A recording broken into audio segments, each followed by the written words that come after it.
Good morning to all of you video. आज की हम वीडियो में आपको बताएंगे टाइप्स ऑफ मेमोरी। मतलब कि मेमोरी मतलब कंप्यूटर में मेमोरी के कितने प्रकार की होती है। मेमोरी को सबसे पहले आता है मेमोरी का उपयोग। कंप्यूटर में मेमोरी का प्रयोग डाटा और प्रोग्रामों और अनुदेशों को स्थायी या अस्थायी रूप से संग्रहित करने के लिए किया जाता है। मेमोरी की शुरुआत जो हुई थी 1940 में आपकी हो गई थी। जो फर्स्ट शुरुआत हुई थी मेमोरी में आपकी 1940 में हुई थी। जैसे तो आपकी मेमोरी ये होती है। मेमोरी प्राय दो प्रकार की होती है। जैसे मेमोरी जो होती है आपकी दो प्रकार की होती है। जैसे कि फर्स्ट आपकी जो होती है प्राइमरी मेमोरी और सेकेंडरी मेमोरी।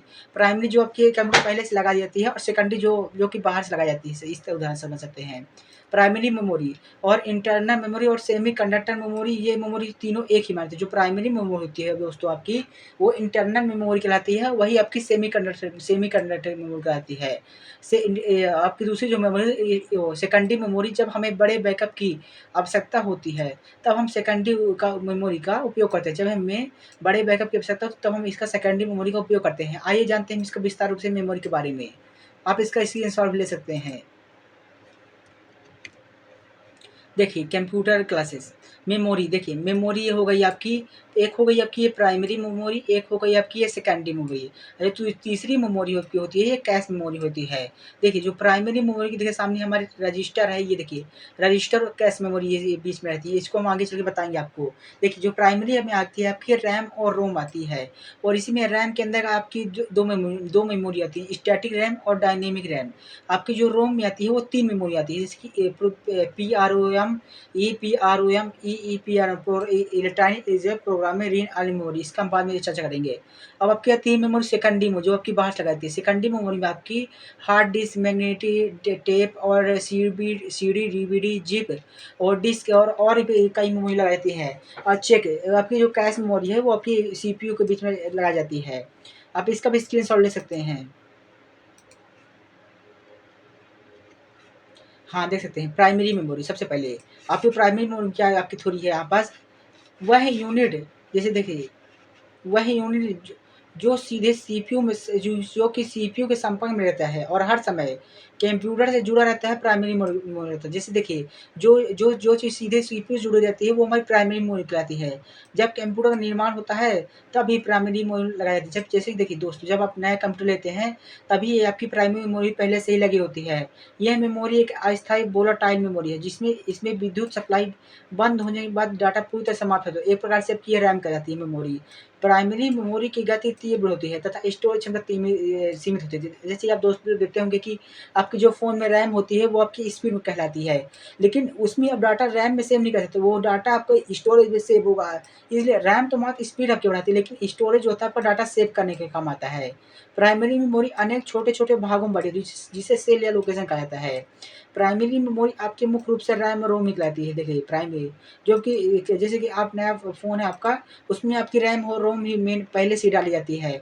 बाकी आप उसमें अलग से अगर आपको ऊपर लगाना चाहिए वो एसडी कार्ड की आप सिम स्लॉट लगाना चाहें तो लगा सकते हैं आप। इसके बाद आते हैं अगले टॉपिक में। वोलाटाइल मेमोरी प्राइमरी मेमोरी जो होती है आपकी वोलाटाइल मेमोरी होती है। जिस मेमोरी यूनिट में विद्युत सप्लाई बंद हो जाने के बाद डाटा नष्ट हो जाता है, उसे कि हम वोलाटाइल में होती है। जैसे देखिए, जैसे कि आपकी ये रैम हो गई, बीच में अगर आपका मतलब कि कंप्यूटर चल रहा है, अगर आपकी लाइट चली जाती है तो आपका अगर आपने सेव नहीं किया तो आपका डाटा वो डिलीट हो जाता है। सबसे पहले आता है रैम का पूरा नाम होता है रैंडम एक्सेस मेमोरी। रैम का पूरा नाम जो कि ये रैम है आपकी, रैम का इसका पूरा नाम है रैंडम एक्सेस मेमोरी। जब हम कंप्यूटर पर कार्य कर रहे हैं, जैसे कि वीडियो चलाना, ऑडियो चलाना हो, गेम खेलना हो आदि, उस वक़्त डाटा जो होता है वो हमारा रैम में ही स्टोर होता है। जैसे कि जब हम मतलब कुछ भी मल्टीटास्किंग कर रहे होते हैं वो हमारा रैम में चलाते हैं। जैसे कि फिर जैसे ही हमारे कंप्यूटर को बंद किया जाता है, वैसे रैम में स्टोर डाटा नष्ट हो जाता है। रैम में जो होता है ना डाटा नष्ट होता है, अर्थात रैम एक वोलाटाइल मेमोरी, जैसे कि लाइट जाने के बाद ये डाटा अस्थायी रूप से डिलीट हो जाता है। अब इसके दो दो पार्ट होते हैं। एस रैम का पूरा नाम स्टैटिक रैम होता है। एस रैम का जो पूरा नाम है स्टैटिक रैम है। स्टैटिक रैम के बारे में बेहद चर्चा है। इसे देखिए स्टैटिक रैम यह रैम तेजी से चलती है क्योंकि इसमें क्योंकि इसको जो है रिफ्रेश करने की आवश्यकता नहीं होती। इसमें डाटा स्थिर रहता है और यह डी रैम से महंगा है। देखिए ज़्यादा महंगा है। अब आते हैं हम दूसरे में, जो स्टडी रैम है आपको इसमें रिफ्रेश करने की आवश्यकता नहीं, इसमें डाटा स्थिर रहता है। और ये जो है आपका डी रैम, ये आपका महँगा, ये ज़्यादा, ये सस्ता है आपका एस रैम, और डी रैम ज़्यादा महँगा है। डायनेमिक रैम, डायनेमिक रैम गति के रैम इसमें डाटा अस्थिर रहता है।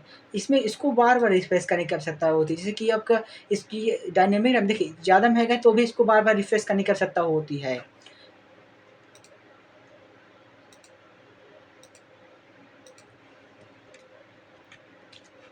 आप देख सकते हैं यहाँ यह एसरैम की तुलना में सस्ता है। मतलब ये जो एसरैम है वो सस्ता है और ये डीरैम है जो महँगा होता है। उदाहरण के तौर पे जैसे आपके फ़ोन में 8 जीबी रैम मान लीजिए उदाहरण के तौर पे आपके फ़ोन में 8 जीबी रैम है, वह आपकी स्टैटिक रैम ही हो जाती है। और जो आपके फ़ोन के 4 जीबी इंटरनल जैसे कि आज के समय में टेक्नोलॉजी समय में आपके समय में मतलब कि जैसे कि कोई इंटरनल मेमोरी दी जाती है जिसका आप स्टोरेज से उपयोग कर सकते हैं। मतलब कि 4 जीबी 6 जीबी के हिसाब से बढ़ती रहती है। वह इंटरनल मेमोरी वह आपकी डायनेमिक रैम रहती है मतलब कि एक प्रकार से। स्टैटिक रैम और डायनेमिक रैम देख सकते हैं जो आपकी स्टैटिक रैम जो होती है वो इस टाइप की होती है। ये लोहे की है और ये डायनेमिक रैम तो आप जानते हैं डायनेमिक रैम इस प्रकार की होती है। अब आते हैं नॉन वोलेटाइल मेमोरी। सरल शब्दों में जब लाइट बंद हो जाने के बाद भी डाटा सेव रहता है वह नॉन वोलेटाइल मेमोरी होती है। ये प्रकार से आपका स्टोरेज कहलाता है। नॉन वोलेटाइल आपकी स्टोरेज कहलाती है। रोम देखिए रोम का पूरा नाम रीड ओनली में ये आपका स्टोरेज डिवाइस है। ये रोम है, ये है आपका स्टोरेज डिवाइस। ये है आपका रोम ही में आता है ये आपका एक प्रकार से रोम है। ये आपकी रोम है, ये भी है, वो भी रोम है। ये तो आपका माइक्रो प्रोसेसर है। यह प्राथमिक मेमोरी यह प्राइमरी प्राथमिक मेमोरी का अपवाद है और यह एक स्थायी मेमोरी है। इसमें सूचनाओं को केवल पढ़ा जा सकता है, रीड करा जा सकता है और इसे डाटा अपने आप नष्ट नहीं होती। जैसे कि जो आपकी स्टोरेज होती है उसमें से आप डाटा जब डिलीट करेंगे तभी आपका डिलीट होगा, बाकी अपने से ये डाटा डिलीट नहीं होता और ना ही इसे नष्ट किया जा सकता है। कंप्यूटर में विद्युत सप्लाई बंद होने के बाद भी इसमें डाटा सेव रहता है। जैसे कि आपने अगर एक बार डाटा सेव कर दिया कुछ बना के store save local drive, C drive, D drive में आपका डाटा हमेशा के लिए सेव होता है। अब आते हैं BIOS basic input output system. BIOS आपका जो होता है रोम में ही स्थित है। जैसे आपको कंपटीशन में पूछ दिया कि बायोस कहाँ स्थित होता है, आपको उत्तर देना होगा रोम में। बायोस जो आपका होता है वही आपका रोम में स्थित होता है। रोम ये रोम है आपका, रोम यही है आपका। रोम का निर्माण सेमीकंडक्टर डिवाइस से किया जाता है। रोम का निर्माण होता है सेमीकंडक्टर डिवाइस से किया जाता है तथा इसे इलेक्ट्रॉनिक या सेमीकंडक्टर मेमोरी भी कहा जाता है।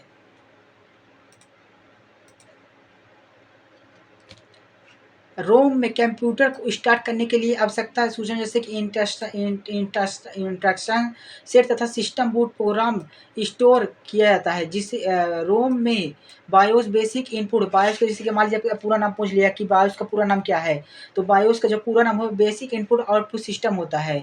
बायोस का पूरा नाम जो कंप्यूटर चालू होने पर पावर ऑन सेल्फ टेक्स्ट मतलब जो कि प्रोग्राम को चालू करता है। जैसे कि आपने कंप्यूटर चालू बेसिक इनपुट आउटपुट सिस्टम जांच करके पावर एंड शेयर ट्रैक के माध्यम से कंप्यूटर जैसे कि कीबोर्ड माउस आपका जो मतलब कि सब कुछ एक साथ चालू होता है कंप्यूटर ऑन करते समय आपका सीपीयू वो आपको पावर एंड शेयर बायोस के माध्यम से चालू हुआ आपका पावर एंड शेयर के माध्यम से खुल जाता है। देखिए बायोस जो होता है आपके सीपीयू में इस टाइप का कुछ होता है, ये इतना बड़ा रहता है आपका इतने बड़े डायग्राम में ये आपका बायोस कहलाता है।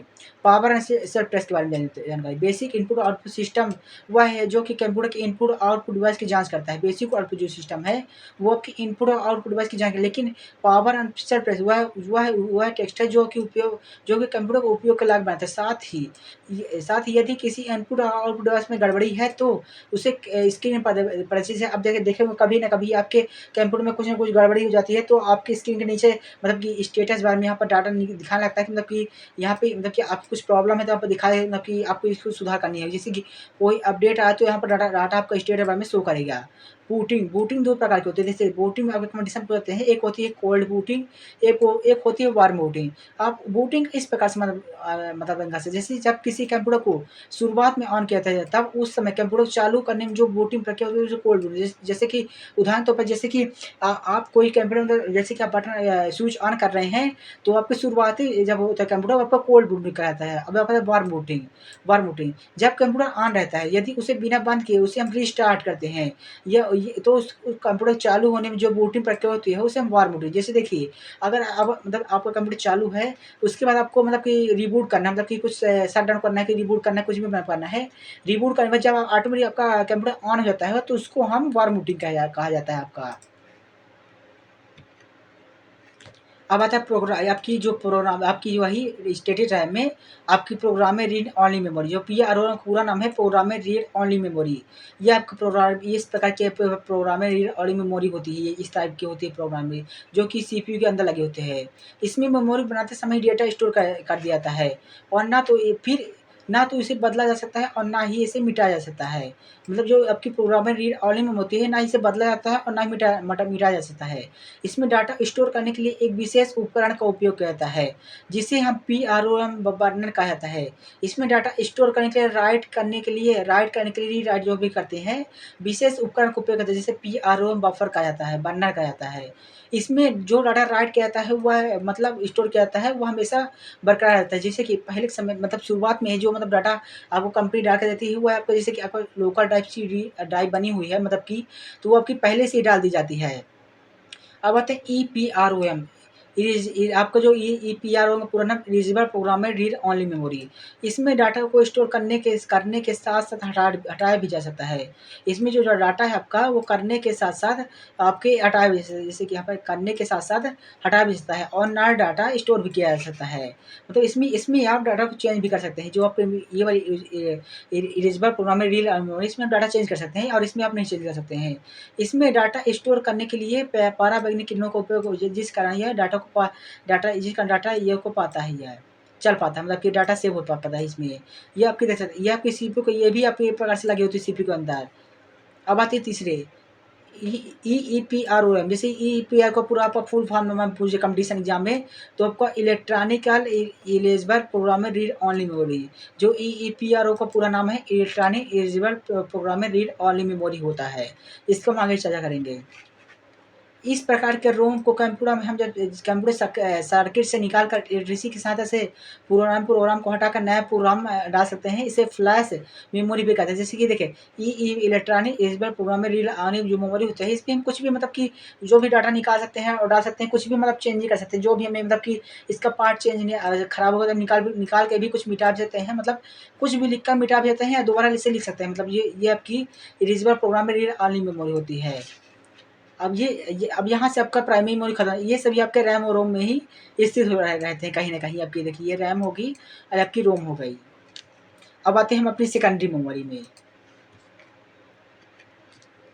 देखिए, सेकेंडरी मेमोरी वह मेमोरी जिसे निकाल व डाल सकते हैं। जैसे देखिए, आपको पहले बता चुके हैं कि वह ऐसी मेमोरी जैसे कि हम इसको मतलब मेमोरी को हम निकाल भी सकते हैं और डाल भी सकते हैं। यह एक ऐसी मेमोरी है जिसका उपयोग बड़े आकार में डाटा को स्टोर करने के लिए किया जाता है। जैसे कि हमें मतलब कुछ बड़ा, जैसे कि अगर मान लीजिए आपके फ़ोन में 64 जीबी स्टोरेज है, अगर मान लीजिए आपको कोई बड़ा डाटा स्टोर करना है, तो आपको एक एसडी कार्ड लानी पड़ेगी 128 जीबी की, तो आपकी एक प्रकार से सेकेंडरी मेमोरी कहलाई गई। इसमें कंप्यूटर बंद हो जाने के बाद भी डाटा डिलीट नहीं होता, जो मतलब कि यह आपकी सेकेंडरी में डाटा डिलीट नहीं होता है। यह एक अल यह और एवं यह कंप्यूटर में अलग से जोड़ा जाता है। इसकी स्टोरेज क्षमता लगभग असीमित, मतलब कि इसकी स्टोरेज क्षमता 500, कंप्यूटर में 500 जीबी तक आपकी स्टोरेज क्षमता मिलती है। परंतु डाटा ट्रांसफ़र करने की गति धीमी होती है। लेकिन क्या है कि आपकी देखिए, रैम तो आपकी तेज़ रहती है, लेकिन स्टोरेज में आपके नहीं कर पाते रैम, लेकिन स्टोरेज जो है वो आपकी धीमी रहती है। Magnetic tape, magnetic disk, floppy disk, hard disk तथा optical disk, CD, Blu-ray disk, ये आपकी सहायक मेमोरी है, जो कि आप स्क्रीन में लेफ्ट साइड में देख सकते हैं, चित्र में देख सकते हैं। देखिए, ये आपका हार्ड डिस्क हो गया, इस तरह की आपकी हार्ड डिस्क रहती है। ये आपकी रैम हो गई, ये आपकी रोम हो गई, सीडी डीवीडी आपकी हो गई, फ्लॉपी डिस्क हो गई, मेमोरी कार्ड आपकी हो गई जो कि डालते हैं आप, पेन ड्राइव जो कि उपयोग करते हैं, टेप, इसकी हम आगे भी चर्चा करेंगे टेप की, रिकॉर्डर की।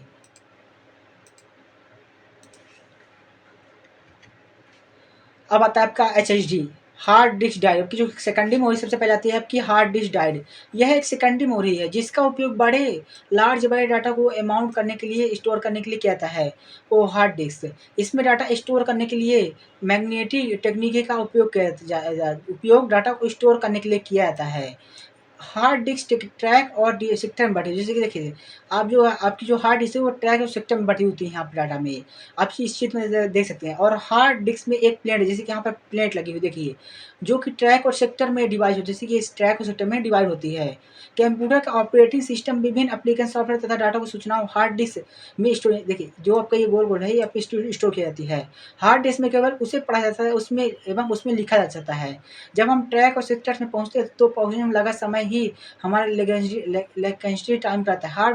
हार्ड डिस्क के रीड और राइट हैंड का डिस्क की सतह है, जिससे आपका ये हैंड हो गया, सतह से भौतिक संपर्क नहीं होती, परंतु डिस्क और हेड के बीच का गैप इतना कम 3 नैनोमीटर होता है कि जैसे कि ये आपका गैप हो गया कि धूल का छोटा-सा व्हीकल उसमें खा जाता है जिसमें डाटा को पढ़ना संभव नहीं होता है। इसे हार्ड डिस्क क्रैश जैसे कि उदाहरण के तौर पे मान लीजिए इसमें कुछ मतलब कंकड़ मतलब कोई वायरस आ जाता है, मतलब कुछ के कचरा तो आपके ये हार्ड डिस्क में जैसे कि आपकी जान जैसे अभी जो सीडी रही होगी पहले के समय में, आपकी कुछ समय बाद आपकी मतलब अटक चलने लगी। देख सकते हैं, आपका स्पिनर हो गया, डिस्क हो गया, ये आपकी डिस्क है, सेवर फाइल है, टूल है, पावर पोर्ट है, डाटा केबल पोर्ट, यहाँ से आप डाटा केबल पोर्ट कर सकते हैं, ड्राइवर कॉन्फ्रेंस पोर्ट है आपकी, वर्चुअल बोर्ड है आपकी, और यहाँ पर ये आपकी ये लकीर है, यहाँ पर डाटा आप ये इसको हार्ड डिस्क में स्टोर कर सकते हैं।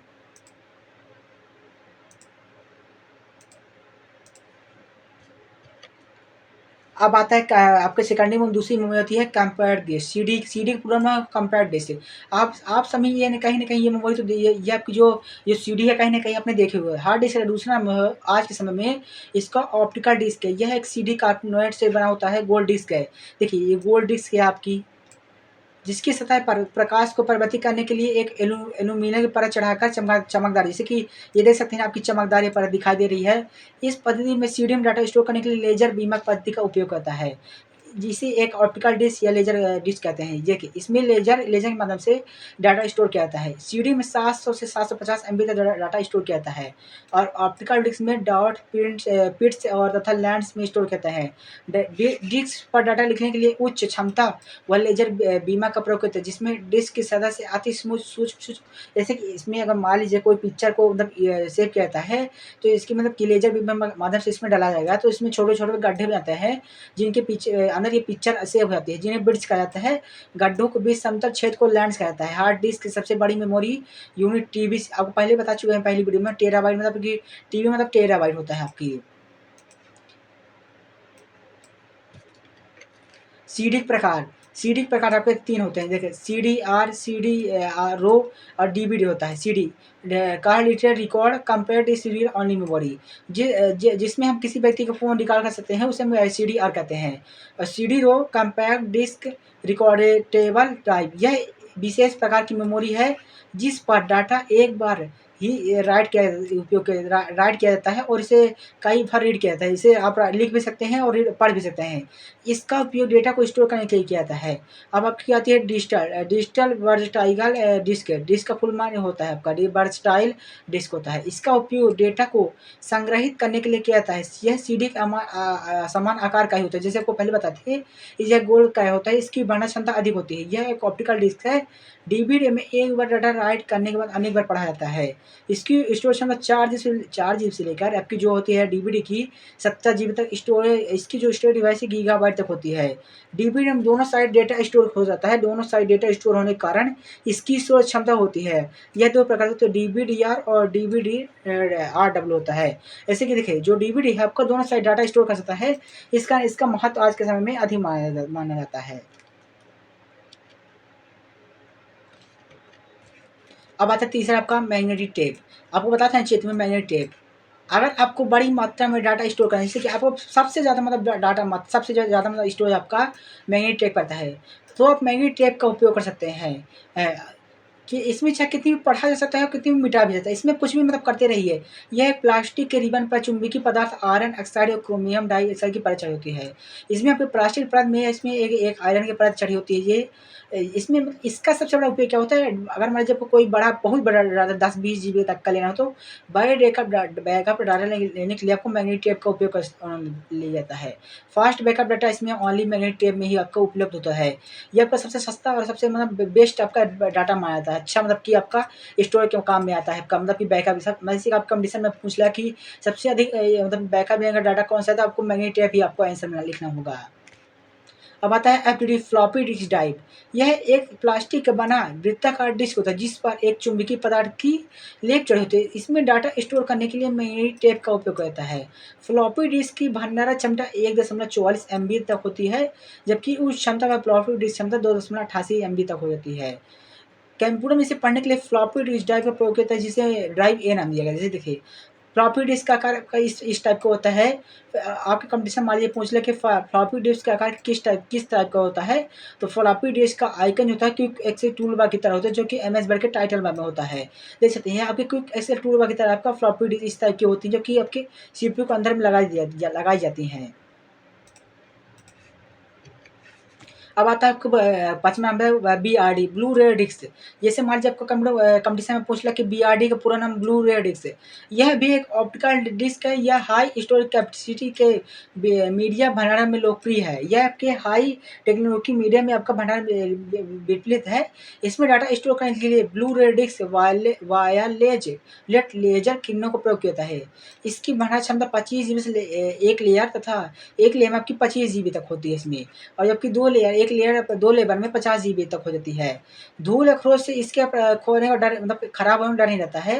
ब्लू रेड डिस्क का आकार समान डीवीडी की तरह ही होता है। जैसे देखिए डीवी आपकी चमकीली रहती है, लेकिन आपकी ये जो ब्लू रेड डिस्क है ये आपकी नॉर्मल ब्लू तक ही ऐसी होती है, जिसको आप इस डायग्राम में काफी अच्छे तरीके से देख सकते हैं। अब आते हैं आपके क्षण में पॉइंट में यूएसबी। यूएसबी आप अभी ये कहीं ना कहीं आपने यूएसबी तो देखा ही होगा। फुल फॉर्म यह पेन ड्राइव के आकार की इलेक्ट्रॉनिक मेमोरी है। प्लग एंड प्ले डिवाइस भी कहा जाता है। लगाओ और खेलो प्लग एंड प्ले डिवाइस का की तरह ही यूएसबी पोर्ट में लगाकर, जैसे यूएसबी पोर्ट है कहीं भी कंप्यूटर आपके आगे होता है, मतलब कि सीपीयू के आगे लगा रहता है आपके जो यूएसबी पोर्ट, इसमें इसको आप यूएसबी पोर्ट में लगा सकते हैं, तो आपके मतलब कि संग्रहित पढ़ा जा सकता है। यह एक पीरोम का उदाहरण है। इसका दूसरा नाम यूएसबी फ्लैश मेमोरी है। यूएसबी फ्लैश मेमोरी को ही हम यूएसबी पोर्ट कहते हैं।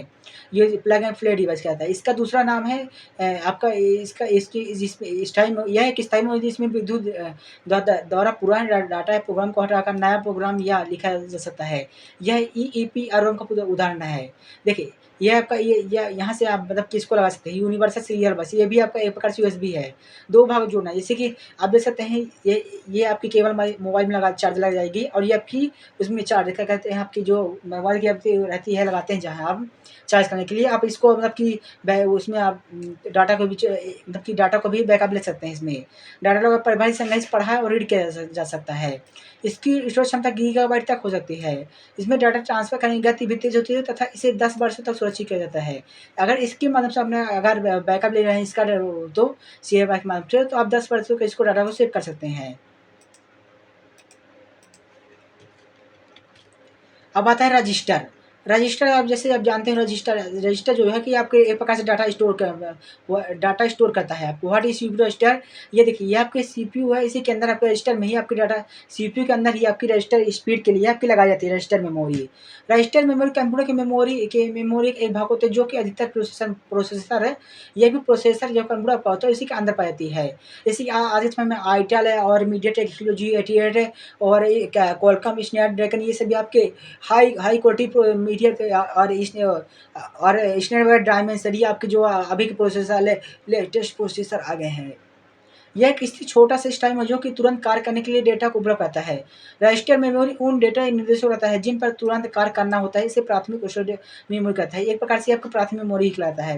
कंप्यूटर की सबसे तेज मेमोरी होती है जिसे हम रजिस्टर कहते हैं। ये सबसे महंगी ये आपकी स्टोर जो आपकी रजिस्टर है सबसे महंगी मेमोरी है, लेकिन स्टोरेज सबसे कम इसमें होता है। जिसमें एक समस्या यही रहती है, मतलब महंगी तो है लेकिन इसमें स्टोरेज सबसे कम रहता है। मैग्नेटिक में सबसे आपका ज़्यादा रहता है। अब आती है चेक मेमोरी कैश, जो कि आपकी कैश मेमोरी जो कि आपकी तीसरी मेमोरी है। यह मेमोरी तीसरी मुख्य मेमोरी होती है। कैश मेमोरी देखिए कैश मेमोरी क्या है? कैश मेमोरी सीपीयू से सीधे जुड़ा होता है। कैश मेमोरी जो होता है आपके सीपीयू से आपको जुड़ा होता है। सूचना से ले जाने के लिए कंप्यूटर मदरबोर्ड के सिस्टम बस का प्रयोग नहीं करता अर्थात डाटा स्थानांतरण की गति तेज होती है। कैश मेमोरी सीपीयू तथा मुख्य मेमोरी के बीच बफर का काम करता है। बफर सामान्यतः कंप्यूटर में प्रयुक्त कैश मेमोरी का आकार 256 KB किलोबाइट से 4 मेगाबाइट तक हो सकता है। नियम प्राथमिक मेमोरी कैश मेमोरी देखिए प्राथमिक memory cache memory CPU. Cache memory के अंदर ही आपकी सीपीयू होती है। देखिए आप ये डायग्राम में सिंपल देख सकते हैं। ये आपका सीपीयू है, आपका कैश मेमोरी है आपकी, और आपकी रैम है। देखिए ये दोनों एक प्रकार से आपके जुड़े होते हैं सीपीयू। मतलब जो आपका खेल होता है वो आपके सीपीयू में रहता है। सब कुछ आपका डाटा जो भी आपकी मेमोरी सब कुछ डाली जाती है कैश मेमोरी आपकी सब सीपीयू में ही रहती है। अब आपके आते हैं सब बृहद स्टोरेज डिवाइस देख सकते हैं। बृहद स्टोरेज डिवाइस में आपका आता है डिस्क अरे, CD रोम, जंक बॉक्स, बफरिंग और स्पूलिंग, कंप्यूटर मेमोरी चयन सबसे लास्ट में आप देख सकते हैं। जो कि बृहद स्टोरेज डिवाइस आपको पहले पता चुका है। देखिए आपका जो है सबसे पहले मैग्नेटिक टेप है, फिर आर्टिकल डिस्क है, फिर मैग्नेटिक डिस्क है, फिर रोम रैम है, फिर कैश मेमोरी है, फिर रजिस्टर है। अब यहाँ पर देख सकते हैं यहाँ पर आपको जो एक्सेस टाइम है यहाँ पर मैग्नेटिक में सबसे अधिक होता है आपका फिर इसके बाद आपका आर्टिकल डिस्क में होता है, फिर आपका मैग्नेटिक डिस्क में होता है, फिर आपका रोम, फिर कैश में सबसे सबसे जो कम कम एक्सेस टाइम है आपका रजिस्टर में होता है। और जबकि स्टोरेज क्षमता होती है सबसे ज़्यादा, वो आपकी मैग्नेटिक, सबसे बताया था ना आपको, जो आपकी मैग्नेटिक टेप में रहती है सबसे अधिक स्टोर रहता है।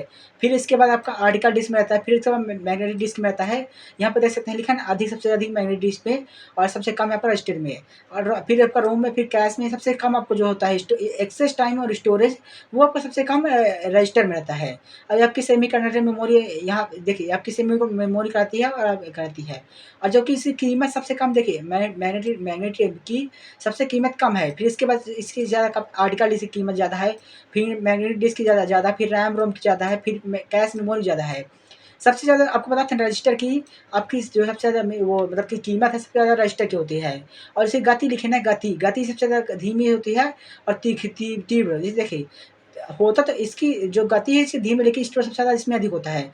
सबसे फिर इसके बाद धीमी होती है इसकी, फिर इसकी धीमी से होती है, फिर इसकी धीमी सबसे तेज़ गति वाला जो होता है स्टोर, आपका जो स्टोरेज डिवाइस है, गति में तो सबसे तेज़ आपका रजिस्टर होता है, लेकिन जो जो इसकी कीमत है सबसे कम, मतलब कि वो स्टोरेज क्षमता इसकी सबसे कम होती है। गति में ऊपर से आपका रहेगा, और आपकी गति, और देखिए कीमत में सबसे ऊपर से आपका रहेगा, गति में सबसे नीचे से आपका रहेगा, और एक्सेस टाइम में सबसे नीचे से आपका रहेगा अधिक में, और स्टोरेज क्षमता में आपका ऊपर नीचे से रहेगा। अब आप देख सकते हैं कम रोम में इस तरह से आपके यहाँ पर मेमोरी के यूनिट आपसे खत्म हो जाते हैं। मिलते हैं अगली वीडियो में।